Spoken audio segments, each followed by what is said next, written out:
Yangi yil bayrami arafasida barcha shahar va tumanlarda korxona va tashkilot, ijtimoiy muassasalar, mehnat jamoalarida bir yil davomida bajarilgan ishlar sarhisob qilinib, soha fidoyilari rag'batlantirilmoqda. Urganch tuman obodonlashtirish boshqarmasida ham 230 nafardan ortiq xodim va mutaxassislar tomonidan ko'cha va xiyobonlar, jamoat joylarida yil davomida obodonlashtirish ishlari amalga oshirildi. Tuman hokimligi tashabbusi bilan ularga bayram dasturxoni yozilib, ilg'or xodimlar taqdirlandi.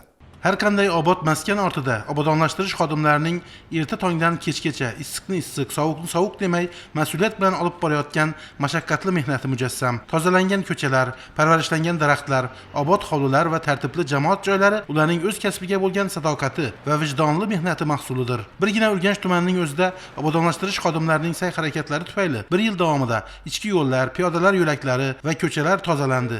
200 mingdan ziyod daraxt va manzarali butalar parvarishlandi. Shuningdek, 100 ga yaqin ijtimoiy soha obyektlari atrofi tartibga keltirildi. Infratuzilmani yaxshilash maqsadida 5 kilometr uzunlikdagi ko'chalarga tungi yoritish chiroqlari o'rnatildi. Bundan tashqari tumandagi 48 ta qabristonlarning ichki va tashqi qismlari obodonlashtirildi. Ayniqsa tuman markazidagi mahallalarda yashovchi fuqarolar bu o'zgarishlardan juda mamnun. Mana bizlarni yillar davomida kutgan kunimiz keldi desak ham bo'ladi.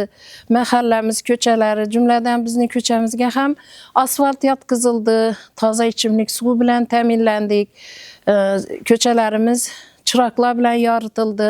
Buning uchun mahallamiz ahli, jumladan o'zim ham juda xursand bo'ldim. Shuncha yillar davomida mahallamizning bolalari maktabga borish davrida juda qiynalar edilar. Yo'llar loy edi.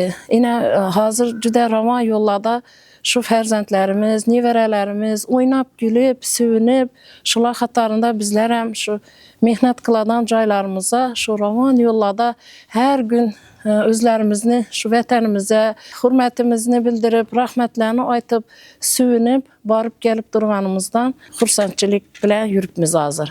Yangi yil arafasida mashaqqatli, ammo sharafli kasb egalari uchun bayram dasturxoni yozildi. Tadbirda so'zga chiqqanlar o'z mehnati bilan jamiyatimizning barcha qatlamiga o'rnak bo'lib, yurtimiz obodligi yo'lida munosib xizmat qilayotgan kasb egalariga minnatdorchilik bildirdilar.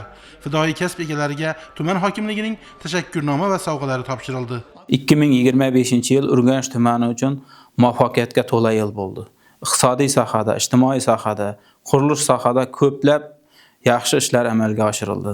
Shu jumladan qurilish sohasida, obodonlashtirish sohasida mana 50 kilometrga yaqin yo'llarimiz asfalt qilindi.